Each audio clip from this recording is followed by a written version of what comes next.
ओम नमः सिद्धिभ्य नमो अरिहन्ताणं नमो सिद्धाणं नमो आयर्याणं नमो उवज्झायाणं नमो लोये सवसाहणं मंगलमय मंगलकरण वीतराग विज्ञान नमो ताहि जाति भय अरहंतादिमान करि मंगल करि हो महाग्रंथ करन को काज जाते मिले समाज सब पावे निज पद राज इस भवतरु का मूलेक जानहु मिथ्या भाव ताको कर निर्मूल अब करिए मोक्ष उपाव। आचार्य कल्प पंडित टोडरमल जी द्वारा विरचित मोक्ष मार्ग प्रकाशक ग्रंथ 7वां अधिकार जैन मिथ्या दृष्टियों का विवेचन।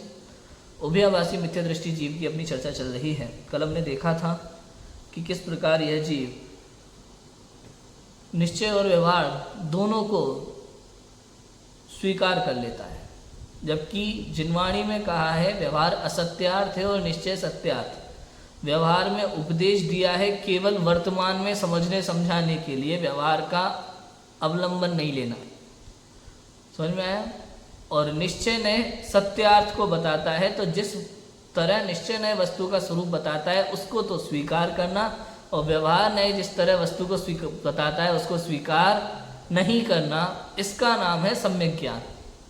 लेकिन उभयाभासी मिथ्या दृष्टि क्या कहता है कि भाई जिनवाणी में निश्चय व्यवहार दोनों का वर्णन है, वस्तु स्वरूप का वर्णन निश्चय से भी है और व्यवहार से भी है। और चूंकि वो तो जिनवाणी है, भले ही किसी भी नए से कहे, हमारे लिए तो दोनों बात सच्ची है। हम तो शक्कर का डिब्बा भी मानने को तैयार है और स्टील का डिब्बा भी। अब इसमें वो अपेक्षा नहीं लगाते कुछ भी, तो इनका नाम है उभयावासी मिथ्या दृष्टि, क्योंकि दोनों में परस्पर विरोध है। शक्कर का डिब्बा मानोगे तो स्टील का नहीं है, स्टील का मानोगे तो शक्कर का नहीं है। समझ में आया? हाँ, अगर ऐसा मानो कि शक्कर का संयोग है इसलिए व्यवहार से उसको शक्कर का डिब्बा कहा, वास्तव में तो स्टील का ही मानना है, ऐसा मानते हो तो सही। और नहीं, हम तो शक्कर का भी मानेंगे और स्टील का भी, तो ये बात तुम्हारी सही नहीं है, क्योंकि दोनों बात में परस्पर विरोध है। क्लियर हुआ? अब आगे कहते हैं, यहाँ प्रश्न है कि व्यवहार ने पर को उपदेश में कार्यकारी है या अपना भी प्रयोजन साधता है। समझ में आया कि नहीं आया? बहुत सारी चर्चा कल अपन ने की थी कि व्यवहार ने इसे उपदेश क्यों दिया है, कैसे दिया है, जिनवाणी में व्यवहार ने को स्थान क्यों दिया गया है। इसके बाद पेज नंबर 253 में पंडित टोडरमल जी ने एक और प्रश्न उठाया कि अब श्रोता क्या प्रश्न खड़ा कर सकता है। यहाँ पर ऐसा विचार कर पंडित टोडरमल जी प्रश्न उठाते हैं कि व्यवहार ने पर को उपदेश में ही कार्यकारी है या अपना भी कोई प्रयोजन साधता है। समझ में आया? ये जिनवाणी में व्यवहार नय का जो प्रयोजन है केवल दूसरों को उपदेश देने के लिए भी है कि अपना भी कोई काम इससे सत्ता है, अपना कुछ प्रयोजन सिद्ध होता है कि नहीं होता? तो समाधान देते हैं कि देखो ऐसा है, आप भी जब तक निश्चय नय से प्ररूपित वस्तु को न पहचाने तब तक व्यवहार मार्ग से वस्तु का निश्चय कर। इसलिए निचली दशा में अपने को भी व्यवहार नय कार्यकारी है, परंतु व्यवहार को उपचार मात्र मानकर उसके द्वारा वस्तु को ठीक प्रकार समझे तब तो कार्यकारी हो, परंतु यदि निश्चयवत व्यवहार को भी सत्यभूत मानकर वस्तु इस प्रकार ही है ऐसा श्रद्धान करे तो उल्टा कार्यकारी। देखो ऐसा है, जब तक आपको निश्चय का सही अनुभव नहीं होता, पता नहीं लगता, तब तक आप भी व्यवहार से समझो, क्योंकि व्यवहार से ही नहीं समझे तो आप निश्चय कैसे समझो? समझ में ही नहीं आएगा, आपको अनुभव ही नहीं होगा। अग्नि गर्म होती है और उसके जो भी रूप है पहले व्यवहार से समझ में आएगा कि नहीं आएगा? समझना तो पड़ेगा। निश्चय से उसको समझने के बाद ही व्यवहार का ज्ञान होना जरूरी है कि नहीं है? कि बहुत जरूरी है, अपने लिए भी। और जिसको निश्चय का पता चल जाए उसके लिए व्यवहार कार्यकारी है कि नहीं? उसके लिए भी कार्यकारी है।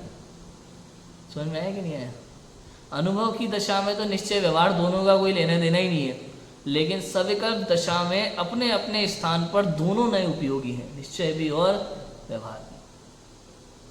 क्योंकि निश्चय व्यवहार किसी वस्तु का नाम नहीं है। निश्चय व्यवहार वस्तु को इस समय किस दृष्टि से हम देखते हैं इसका नाम है। समझ में आया कि नहीं आया? किस समय वस्तु को किस अपेक्षा से कथन किया जा रहा है, इसके लिए निश्चय व्यवहार का प्रयोग है। वस्तु का नाम निश्चय व्यवहार नहीं है। क्लियर है कि नहीं है? इसलिए जब वस्तु को समझो तो निश्चय से सत्यभूत ऐसी ही है ऐसा ही मानना, किंतु व्यवहार में जिस प्रकार से उसको समझा जा रहा है, समझाया जा रहा है, उसे वैसा भी स्वीकार करना योग्य है। क्लियर है कि नहीं है? समझने समझाने के लिए उसको वैसा भी समझना चाहिए, लेकिन वहां भी ऐसा समझना चाहिए कि ऐसा कहा जा रहा है लेकिन ऐसा नहीं, ऐसा है। पुरुषार्थ सिद्धि उपाय में 6वीं 7वीं गाथा में 6वें 7वें श्लोक में आचार्य अमृतचंद्र देव क्या लिखते हैं वो इसमें दिया हुआ है, देखो। अबुधस्य बोधनार्थम मुनीश्वरादेशयन्ति भूतार्थम व्यवहारमेव केवल मवेति यस्तस्य देशिना नास्ति। माण्डवकेव सिंहो यथा भवति नवगीत सिंहस्य व्यवहार एव हि तथा निश्चयतां याति निश्चयस्य। क्या लिखा कि मुनिराज अज्ञानी को समझाने के लिए असत्यार्थ जो व्यवहार नय है उसका उपदेश देते हैं। अज्ञानी को समझाने के लिए मुनिराज व्यवहार नय का उपदेश देते हैं। जो केवल व्यवहार ही को जानता है उसे उपदेश ही देना योग्य नहीं है। जो केवल व्यवहार ही को जानता है मतलब व्यवहार ही को सत्य समझता है, उसे उपदेश ही देना योग्य नहीं है। दोगे तो मानेगा ही नहीं। जिसने ये स्वीकार कर लिया कि 2 और 2 5 होते हैं, उसे ज़्यादा समझाने से कोई फायदा नहीं है, ऐसा लिख रहे हैं। जैसे कोई सच्चे सिंह को ना जाने उसे बिलाव ही सिंह है, ऐसा निश्चय हो गया है, उसको व्यवहार ही निश्चय पने को प्राप्त हो जाता है। कल बात की थी ना अपन ने इस बात की कि जो भैया अब बिल्ली को ही शेर समझ ले उसका क्या करें बताओ। समझाया तो था, समझाने वाले ने, किसी ने पूछा भाई शेर कैसा होता है तो समझा दिया, देखो वो बिल्ली दिख रही है, बिल्कुल दिखने में ऐसा ही है। अब वो जीवन भर बिल्ली को ही शेर मान ले तो उसके साथ समस्या है कि नहीं? तो ऐसे जीव को तो उपदेश देना भी योग्य नहीं है। अब कोई समझाए ना दूसरा व्यक्ति तो मानेगा नहीं, क्यों? अरे हमसे उन्होंने कही थी और हमें उन पर पूरा विश्वास है। समझ में आया कि नहीं आया? वो हमसे झूठ नहीं बोल सकते। अरे हम कब कह रहे हैं कि उन्होंने झूठ बोला, लेकिन तुमने सही समझा नहीं। क्लियर है? ऐसे मुझे बहुत लोग मिलते हैं आज भाई, निश्चयभाषी जीव तो मिलते ही है ऐसे कि हमें उन पर पूरा भरोसा है, उन्होंने हमें समझाया था, वो बात सही है, हम भी मान रहे हैं, लेकिन तुमने पूरी बात समझी नहीं, गलती यहाँ तुम्हारी। ठीक है कि नहीं? ऐसा होता है। मुनिराज अज्ञानी को समझाने के लिए असत्यार्थ जो व्यवहार नय उसका उपदेश देते हैं। असत्यार्थ व्यवहार नय मतलब सत्य नहीं है। असत्यार्थ, सत्यार्थ का मतलब क्या है? जो 11वीं गाथा में समय सार में लिखा है कि व्यवहार नय अभूतार्थ है, असत्यार्थ है, निश्चय नय भूतार्थ है, सत्यार्थ है, इसका मतलब क्या? अपन ने प्रयोजन भूत अप्रयोजन भूत का अर्थ तो किया ही था। ये समझना असत्यार्थ माने जो सत्ता में नहीं है और सत्यार्थ माने जो सत्ता में है। बराबर है कि नहीं? घी का डब्बा, क्या डब्बे में घी की सत्ता है? नहीं है। अगर ऊपर से डला हुआ है ना तो अलग हो जाएगा। सत्ता उसे कहते हैं जो कभी अलग ना हो। और स्टील का डिब्बा, उसमें स्टील की सत्ता है कि नहीं? निश्चय माने सत्ता अर्थात सत्यार्थ, सत्य अर्थ को प्ररूपित करने वाला, जिसमें उसकी सत्ता है। आत्मा ज्ञान आदि वाला है, सत्ता। समझ में आया कि नहीं आया? व्यवहार माने असत्यार्थ, ये शरीर आदि को आत्मा मानना असत्य, क्योंकि इसमें आत्मा में शरीर की सत्ता, पुद्गल आदि की सत्ता नहीं। समझ में आ रहा है कि नहीं आ रहा? ऐसे अर्थ निकालना।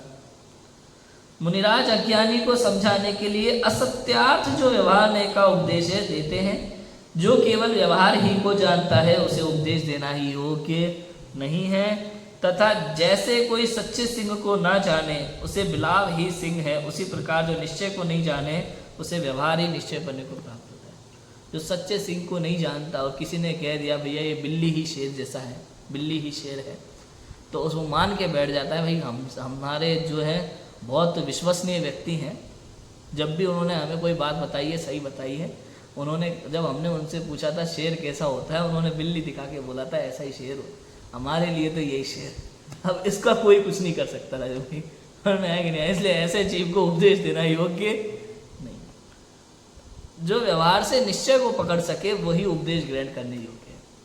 जो ये अच्छा ऐसा होता है, अच्छा आकार में बड़ा होता है, समझ सके, व्यवहार से निश्चय को समझ सके, वही उपदेश ग्रहण कर सकता है।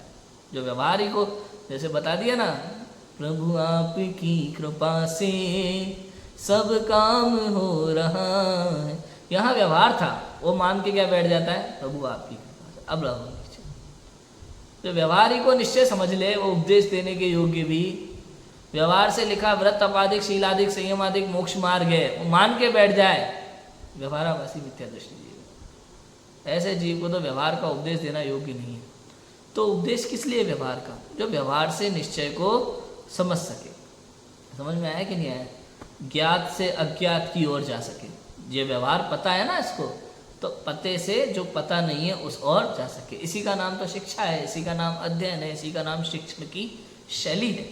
बीएड में पढ़ाते हैं ये सब चीज़ें, ज्ञात से अज्ञात की ओर। सोपान बोलते हैं इनको, पढ़ाने के सोपान।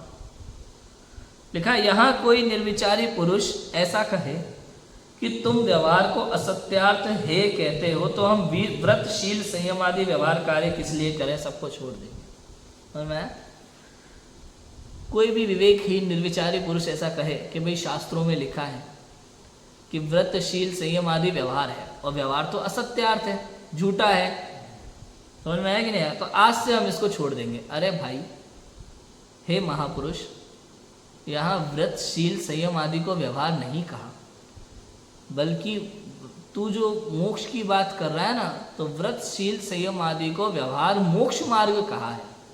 तो ये बात पक्की है कि व्रत शील आदि मोक्ष मार्ग नहीं है, व्यवहार से कहा है।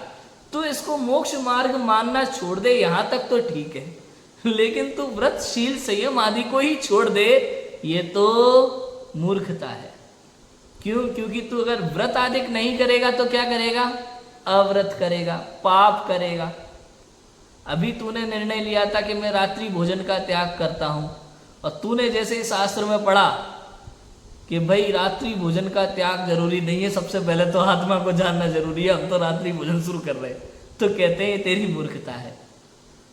यहाँ उपदेश था शास्त्र में कि भाई कंदमूल आदि का त्याग, रात्रि भोजन का त्याग, छना जल पीना, व्रत नियम, महाव्रत, अणुव्रत, ये सब मोक्ष मार्ग नहीं है। इनसे मोक्ष मार्ग का दूर दूर तक कोई संबंध नहीं है।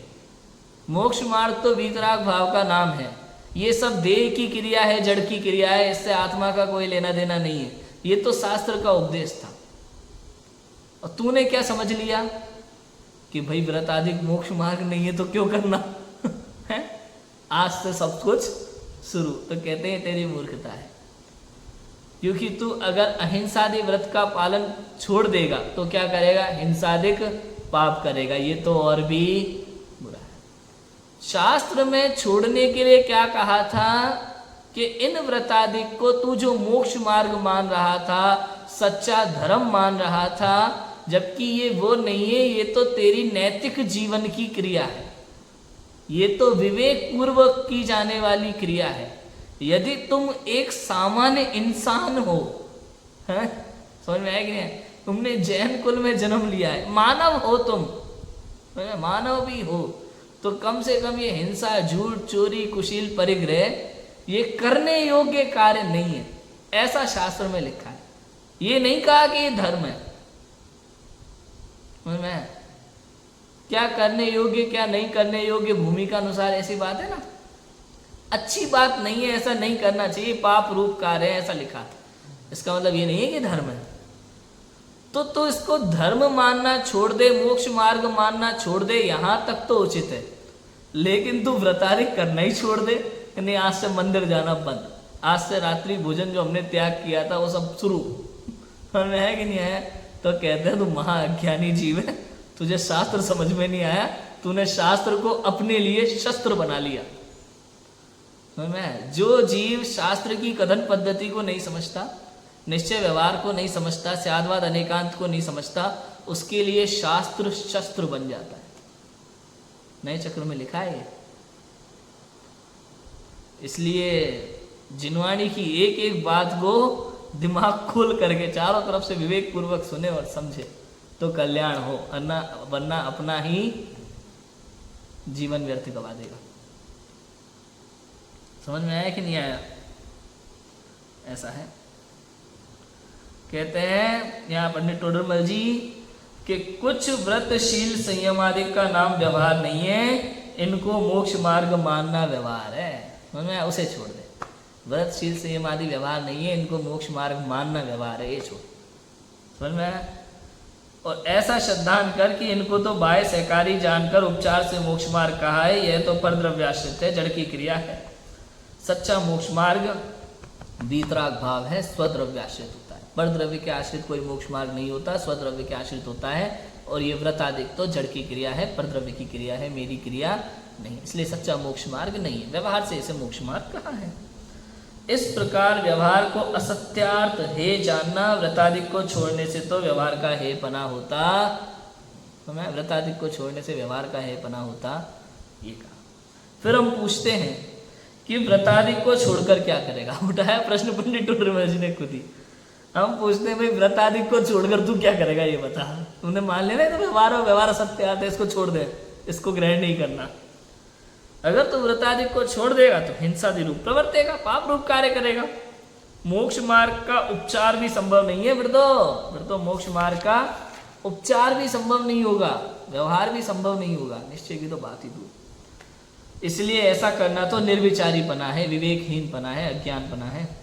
तथा व्रतादिक रूप परिणति को मिटाकर केवल वीतराग उदासीन भाव रूप होना बने तो अच्छा ही है, पर निचली दशा में हो नहीं सकता।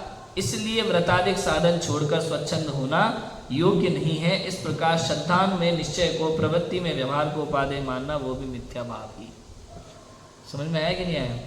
व्रतादिक परिणति को मिटाकर केवल वीतराग उदासीन भाव रूप होना बने तो अच्छा ही है।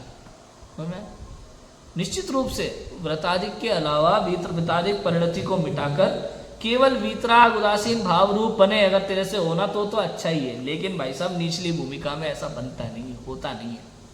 अरे महामुनिराजों के भी व्रतादिक होते ही होते हैं, ऐसा नहीं व्रतादिक छोड़ के उत्कृष्ट वीतराग भाव हो, पॉसिबल ही नहीं है। समझ में आया कि नहीं आया? हाँ, रहंत दशा में व्रतादिक की कोई जरूरत नहीं पड़ती, सिद्ध दशा में व्रतादिक की कोई जरूरत ही नहीं है, वहां है पूरा उत्कृष्ट पूर्ण वीतराग भाव। लेकिन जहां तक एक देश वीतराग भाव है ना, वहां व्रतादिक होते ही होते हैं। निचली दशा में उत्कृष्ट की व्रतादिक परिणति पूरी तरह से मिट जाए और अब वीतराग भाव उत्कृष्ट बना रहे, ऐसा निचली दशा में होता नहीं। इसलिए व्रतादिक साधन छोड़कर स्वच्छंद होना योग्य नहीं है। इस प्रकार श्रद्धान में निश्चय को, प्रवृत्ति में व्यवहार को उपादेय मानना, वह भी मिथ्या भाव। श्रद्धान में निश्चय को, प्रवृत्ति में व्यवहार को उपादेय मानना, वो भी मिथ्या भाव है। उपादेय, ये उभयाभासी मिथ्या दृष्टि जी वैसे तो मानता है कि भाई श्रद्धान में निश्चय, आत्मा ही परमात्मा है, और प्रवृत्ति में सारा व्यवहार भी चल रहा है, और उसको भी वो मोक्ष मार्ग ही मानता है, सच्चा मोक्ष मार्ग मानता है। उसको ऐसा लगता है कि व्रतादिक भी मोक्ष मार्ग ही है, निश्चय मोक्ष मार्ग है, ऐसा मानता है। इसका नाम है उभयाभासी मिथ्या दृष्टि। फिर देखो आगे क्या लिखा है कि यह जीव दोनों नयों का अंगीकार करने के अर्थ कदाचित अपने को शुद्ध सिद्ध समान रागादि रहित, केवल अज्ञानादि रहित सहित आत्मा अनुभवता है। ध्यान मुद्रा धारण करके ऐसे विचारों में लगता है सो ऐसा आप नहीं है, परंतु भ्रम से, निश्चय से मैं ऐसा ही हूँ ऐसा मानकर संतुष्ट होता है। कदाचित वचन द्वारा निरूपण ऐसा ही करता है, परंतु निश्चय तो यथावत वस्तु को प्ररूपित करता है। प्रत्यक्ष आप जैसा नहीं है वैसा अपने को माने तो निश्चय नाम कैसे पाए। जैसा केवल निश्चयाभास वाले जीव के अयथार्थ बना पहले कहा था, उसी प्रकार इसके जानना। ये निश्चयाभासी व्यवहाराभासी दोनों चीजें इसमें, इसलिए इसको उभयाभासी कहा। तो पहले जो निश्चयाभासी जीव को कहा था ना, अपनी वर्तमान पर्याय की योग्यता को स्वीकार नहीं करता और मैं ही परमात्मा हूँ ऐसा मान करके बैठ जाता है। वर्तमान में स्वयं को पूर्ण रूप से वीतरागी अनुभव करता है, रागादि रहित अनुभव करता है, जबकि ऐसा तो है नहीं। वर्तमान में सारे कर्म मौजूद हैं, इसलिए वहाँ लिखा देखो, कर्माधीन होकर राग करता है, पर उस परतंत्रता को भोगने की योग्यता भी उसकी पर्याय में है, और उसी समय उस राग से भिन्न द्रव्य स्वभाव की शुद्धता का सामर्थ्य सदा ज्यों का त्यों है, ऐसा देखता है। पर्याय में देखना है अपनी वर्तमान योग्यता और द्रव्य में देखना है अपना त्रैकालिक सामर्थ्य। यह है ज्ञानी की दृष्टि। अब ये क्या करता है, द्रव्य में अपना त्रैकालिक सामर्थ्य तो देखता है, लेकिन पर्याय में अपनी वर्तमान योग्यता नहीं देखता, इसका नाम है निश्चयाभासी जीव। क्लियर है कि नहीं? बहुत अच्छा सेंटेंस लगा है ये, द्रव्य दृष्टि जनेश्वर, बोल क्रमांक 57। किसी भी जीव को अनुभव की कला देखनी है ना, अनुभव दृष्टि का विषय, उसमें क्या होता है, ये बोल क्लियर कर रहा है वास्तव में।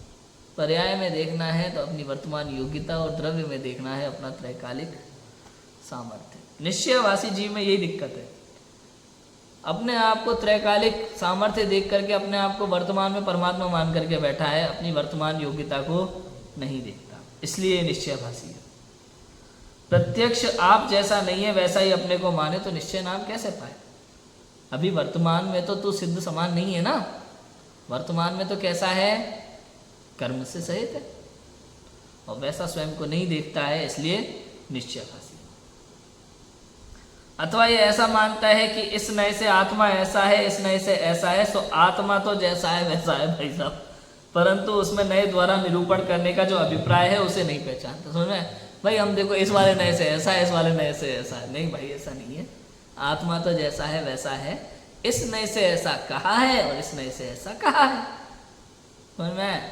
और व्यवहार नए से जो कहा है उसको मत मान, निश्चय नए से जो कहा है उसको मान ले, तो सब में क्या नहीं हो। जैसे आत्मा निश्चय से तो सिद्ध समान केवल ज्ञानादि सहित द्रव्य कर्म नौकर्म भाव कर्म रहित है, और व्यवहार नए से संसारी मति ज्ञानादि सहित द्रव्य कर्म नौकर्म भाव कर्म सहित है, ऐसा मानता है। सो एक आत्मा के ऐसे दो स्वरूप तो होते नहीं है, जिस भाव ही का सहित पना उस भाव ही का रहित पना एक वस्तु में कैसे सहित हो, इसलिए ऐसा मानना भ्रम है। दोनों बात वैसे की वैसी मान लेता है ना यथार्थ रूप से। अब एक तो अयथार्थ है, एक यथार्थ है, ये दोनों को यथार्थ मान लेता है, इसलिए इसके उभयाभासीपना पाया जाता है, क्योंकि दोनों तो पॉसिबल नहीं है। एक जगह कह रहा है रागादि सहित है और एक जगह कह रहा है रागादि रहित है। व्यवहार कह रहा है कि आत्मा रागादि सहित है और निश्चय कह रहा है रागादि रहित है। तुम कह रहे नहीं दोनों मानने तैयार है, भाई ऐसा नहीं हो सकता, वस्तु तो वस्तु है। समझ में? वर्तमान में सापेक्ष दृष्टि से व्यवहार से कह दिया रागादि सहित है, किंतु वास्तव में तो आत्मा त्रकालिक स्वभाव से रागादि रहित ही है, और यदि तुझे रागादि रहित होना है तो उस संबंधी पुरुषार्थ करना होगा। ऐसा है। तो किस प्रकार है कि जैसे राजा और रंक मनुष्य पने की अपेक्षा समान है, उसी प्रकार सिद्ध और संसारी तो जीवत्व पने की अपेक्षा समान है। उदाहरण से समझा रहे हैं पंडित टोडरमल जी कि केवल ज्ञानादि की अपेक्षा समानता मानी जाए सो तो है नहीं। संसारी के निश्चय से मति ज्ञानादि के, सिद्ध के केवल ज्ञान है। इतना विशेष है कि संसारी के मति ज्ञानादि कर्म के निमित्त से है, इसलिए स्वभाव अपेक्षा संसारी में केवल ज्ञान की शक्ति कही जाए तो कोई दोष नहीं है। जैसे रंक मनुष्य में राजा होने की शक्ति पाई जाती है, भाई क्या पता राजा रंक हो जाए, रंक राजा हो जाए, इसमें कोई बड़ी बात नहीं है। उसी प्रकार यह शक्ति जानना, उसी प्रकार संसारी भी मति ज्ञानादि वाला केवल ज्ञानी हो सकता है, ऐसी उसमें शक्ति है। शक्ति अपेक्षा से केवल ज्ञानी कहा जाए तो उसमें कोई दोष नहीं है, लेकिन सर्वथा स्वयं को वर्तमान में केवल ज्ञानी मान ले तो फिर क्या है, निश्चयवासी। तथा द्रव्य कर्म नौकर्म पुद्गल से उत्पन्न हुए हैं, इसलिए निश्चय से संसारी के भी इनका भिन्नपना है, परंतु सिद्ध की भांति इनका कारण कार्य अपेक्षा संबंध भी न माने तो भ्रम ही है। क्या लिखा कि द्रव्य कर्म नौकर्म पुद्गल से उत्पन्न हुए हैं, इसलिए निश्चय से संसारी के भी इनका भिन्नपना है। में द्रव्य कर्म नौकर्म ये सब क्या है, पुद्गल कर्म है, अरूपी आत्मा है, एक दूसरे में मिलना पॉसिबल ही नहीं है, दोनों अनादि से भिन्न है, अनादि काल से एक साथ रहते हुए भिन्न है। जैसे सोना और मिट्टी खदान से ही साथ निकलते हैं फिर भी भिन्न भिन्न है, सोना तप करके पूरी मिट्टी छोड़ देता है और शुद्ध निकल के बाहर आ जाता है, वैसे ही आत्मा और कर्म अनादि से एक क्षेत्र का संबंध होते हुए भी दोनों भिन्न भिन्न ही हैं। समझ में आया? इनके भिन्न बना है, परंतु सिद्ध की पाती इनका कारण कार्य अपेक्षा संबंध भी न माने तो भ्रम, क्योंकि सिद्धों के तो इनके कारण कार्य भी नहीं बनता, पूर्ण रूप से कर्मों का अभाव है, किंतु संसारी के ऐसा नहीं है। संसारी के कर्म के साथ आत्मा का निमित्त नैमित्तिक संबंध पाया जाता है, इसलिए सुखी दुखी हो रहा है। समझ में है? तो अगर वो भी ना माने वर्तमान में तो क्या है, निश्चय बस। भाव कर्म आत्मा का भाव है, सो निश्चय से आत्मा ही का है, परंतु कर्म के निमित्त से होता है, इसलिए व्यवहार से कर्म का कहा जाता है। सिद्ध की भांति संसारी के भी रागादिक ना मानना, उन्हें कर्म ही का मानना, वो भी भ्रम है। देखो क्या लिखा, भाव कर्म आत्मा का भाव है। भाव कर्म माने मोह राग द्वेषादि विकारी भाव, ये आत्मा में उत्पन्न होते हैं, परद्रव्य के निमित्त से उत्पन्न होते हैं, लेकिन आत्मा में उत्पन्न होते हैं। सो निश्चय से आत्मा का ही है। अशुद्ध निश्चय नय से शास्त्रों में ऐसे आत्मा का भाव कहा है, रागादि का। समझ में आया? अशुद्ध निश्चय नय से ऐसे क्या कहा है, आत्मा का कहा है। वास्तव में परम शुद्ध निश्चय नय की अपेक्षा से अशुद्ध निश्चय नय, एक देश शुद्ध निश्चय नय, साक्षात शुद्ध निश्चय नय, सब व्यवहार ही कहे जाते हैं। निश्चय नय से तो परम शुद्ध निश्चय नय की बात होती है, लेकिन यहाँ शास्त्रों में अपेक्षा से कथन है ना, हर चीज के लिए एक अलग दृष्टिकोण है।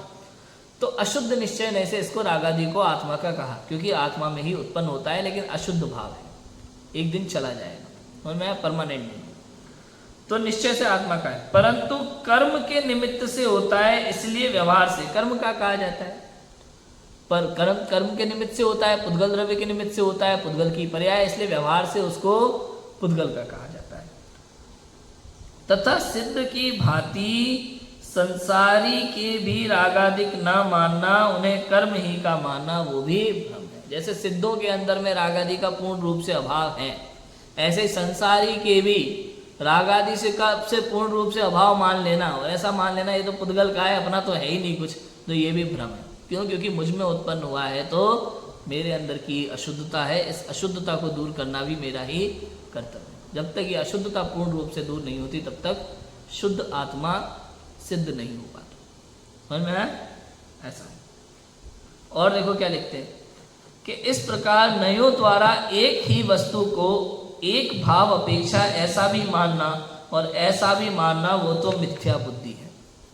क्या लिखा, इस प्रकार नयों द्वारा एक ही वस्तु को भाव अपेक्षा ऐसा भी मानना और ऐसा भी मानना, ये मिथ्या दृष्टि है। भाव अपेक्षा मतलब समझे कि रागादि रहित भी हो, रागादि सहित भी, दोनों मान लेना बिना किसी अपेक्षा के, ये तो मिथ्या बुद्धि। परंतु भिन्न भिन्न भावों की अपेक्षा नयों की प्ररूपणा है, ऐसा मानकर यथासंभव वस्तु को मानना सो सच्चा सिद्धांत। भिन्न भिन्न भावों की अपेक्षा लगा करके स्वीकार करना कि भाई संसारी है तो पर्याय अपेक्षा से, वर्तमान अपेक्षा से रागादि सहित है संसारी, और सिद्ध वर्तमान अपेक्षा से रागादि रहित है। भूतकाल की अपेक्षा से देखा जाए तो सिद्ध भी रागादि सहित थे, और भविष्य काल की अपेक्षा से हमें देखो तो हम भी रागादि रहित होने वाले हैं। जहाँ अपेक्षा द्वारा कथन किया जाए वहाँ सच्चा श्रद्धान है, और एक ही वस्तु को सर्वथा दो तीन प्रकार से ग्रहण कर लेना, ये मिथ्या बुद्धि। इतनी सी बात यहाँ की जा रही है। और उभयाभासी मिथ्या दृष्टि में यही एक समस्या है कि वो दो तीन अपेक्षा से कही हुई बात को सर्वथा ग्रहण कर लेता है। मैं निश्चय की अपेक्षा से जो बात कही जा रही है, व्यवहार की अपेक्षा से जो बात कही जा रही है, दोनों को सर्वथा ग्रहण कर लेता है। ना तो वो निश्चय को समझता है, ना व्यवहार को समझता है। असत्यार्थ को भी सत्यार्थ मान के ग्रहण करता है, और सत्यार्थ को भी सत्यार्थ मान के ग्रहण करता है, जबकि दोनों में परस्पर विरोध है, ऐसा हो सकता नहीं। क्लियर है कि नहीं है? कितनी बातें हमने की उभयाभासी मिथ्या दृष्टि के विषय में, बताओ। संसारी को भी सिद्ध समान मानने को तैयार है, क्योंकि शास्त्र में लिखा है। समझ में आया कि नहीं आया? कहीं ऐसा मानने को तैयार है कि व्रत आदि की सच्चा मोक्ष मार्ग है, क्योंकि शास्त्र में लिखा है। अपेक्षा नहीं समझता, निश्चय के कथन को भी स्वीकार करने तैयार है, व्यवहार के कथन को भी सत्य रूप से स्वीकार करने के तैयार है। उसे ये नहीं समझ में आता कि व्यवहार का कथन असत्यार्थ है, कहा जा रहा है, किंतु ऐसा नहीं है, ऐसा समझना नहीं। इतनी सी बात है। क्लियर है? मिथ्या दृष्टि अनेकांत स्वरूप वस्तु को मानता है, परंतु यथार्थ भाव को पहचान कर नहीं मान सकता, ऐसा जानना। अनेकांत स्वरूप वस्तु को तो जानता है, लेकिन अपेक्षा नहीं लगाता, इसलिए मिथ्या अनेकांत है। ऐसा भी है और ऐसा भी है, इसका नाम है मिथ्या अनेकांत। और इस अपेक्षा से ऐसा ही है और इस अपेक्षा से ऐसा ही है, इसका नाम है सम्यक अनेकांत। मिथ्या अनेकांत और सम्यक अनेकांत। मिथ्या एकांत भी होता है और सम्यक एकांत भी होता है। मिथ्या अनेकांत भी होता है और सम्यक अनेकांत भी होता है। एकांत में ही लगता है, अनेकांत में भी लगता है। तो इस अपेक्षा से ऐसा भी है और इस अपेक्षा से ऐसा भी है, इसका नाम सम्यक अनेकांत। और ऐसा भी है और ऐसा भी है, इसका नाम मिथ्या अनेकांत। समझ में? और इस अपेक्षा से ऐसा ही है, इसका नाम सम्यक्त्व एकांत, और ऐसा ही है, इसका नाम मिथ्या एकांत। क्लियर है? ही और बी में अंतर समझ में आया? फिर से बोलता हूं, फिर से, ठीक है। जैन दर्शन मिथ्या एकांत को भी मानता है, सम्यक्त्व एकांत को भी मानता है। जैन दर्शन में एकांत और अनेकांत में दोनों की बात है। समझ में आया? जैन दर्शन एकांत को भी मानता है और अनेकांत को भी मानता है। अनेकांत में भी अनेकांत, उसका नाम जैन दर्शन है, क्योंकि एक अनेकांत को ही मानकर बैठ जाए तो भी वो एकांतवादी हो जाएगा। इसलिए जैन दर्शन अनेकांत में भी अनेकांत स्वीकार करता है। इसलिए यहाँ मिथ्या एकांत और सम्यक्त्व एकांत की चर्चा है, मिथ्या अनेकांत और सम्यक्त्व अनेकांत की चर्चा है। वो कैसे है? समझो, द्रव्य का ही उदाहरण लेते हैं। कोई द्रव्य को सर्वथा नित्य मान ले कि ऐसा ही है, द्रव्य तो नित्य ही है, तो इसका नाम है मिथ्या एकांत। द्रव्य स्वभाव की अपेक्षा से नित्य ही है, हमें अपेक्षा लग गई, और ही लगाए साथ में, स्वभाव की अपेक्षा से नित्य ही है, इसका नाम है सम्यक्त्व एकांत। ठीक है? मिथ्या एकांत में क्या कहा था? द्रव्य नित्य ही है, मिथ्या एकांत। स्वभाव की अपेक्षा से नित्य ही है, सम्यक एकांत। पर्याय की अपेक्षा से अनित्य ही है, सम्यक एकांत। क्लियर हो गया? अब मिथ्या अनेकांत, द्रव्य नित्य भी है और अनित्य भी है, दोनों स्वीकार कर रहा है, नित्य भी है और अनित्य भी है, मिथ्या अनेकांत। भाई स्वभाव अपेक्षा से द्रव्य नित्य भी है, पर्याय अपेक्षा से द्रव्य अनित्य भी है, इसका नाम है सम्यक अनेकांत। जहां पे ही शब्द का प्रयोग है वहां एकांत, जहां भी शब्द का प्रयोग है वहां अनेकांत। लेकिन जहां बिना अपेक्षा के बात है वहां मिथ्या एकांत और अनेकांत, जहां अपेक्षा के साथ सापेक्ष कथन है वहां सम्यक एकांत और अनेकांत। ऐसी चर्चा है जैन दर्शन में। तो भैया क्लियर हुआ कि नहीं हुआ? ऐसा है। फिर लिखा देखो, तथा इस जीव के व्रतशील संयम आदि का अंगीकार पाया जाता है, सो व्यवहार से ये भी मोक्ष के कारण है, ऐसा मानकर उन्हें उपादेय मानता है। सो जैसे पहले केवल व्यवहारालंबी जीव के अयथार्थपना कहा था, वैसे इसके भी अयथार्थपना जानना। मैं अभी निश्चयाभास की बात करें, केवल निश्चयाभासी जीव जो जिस प्रकरण में आया था उसकी चर्चा की थी, वो इसके उभयभाषी की भी वैसी चर्चा पाई जाती है। और जो केवल व्यवहाराभाषी के प्रकरण में बात कही थी वो चीज भी इस उभयभाषी में पाई जाती है। इसलिए इसका नाम क्या है? उभयभाषी मिथ्या दृष्टि। क्लियर है? अभी ये सारी चर्चा आएगी जिसकी चर्चा अपन कल करेंगे। कल इस व्यवहार किस प्रकार से ये उभयभाषी जीव के व्यवहारालंबीपना पाया जाता है, इसकी चर्चा भी अभी आने वाली है, जिसकी चर्चा हम कल करेंगे। कल ये उभयभाषी मिथ्या दृष्टि का प्रकरण पूर्ण होगा हमारा। फिर परसों से सम्यक्त्व सन्मुख मिथ्या दृष्टि की चर्चा हम करेंगे। बहुत ही प्यारी चर्चा है कि उसकी चर्चा करेंगे। अभी की बात को विराम देते हैं। ओम नमः शिवाय।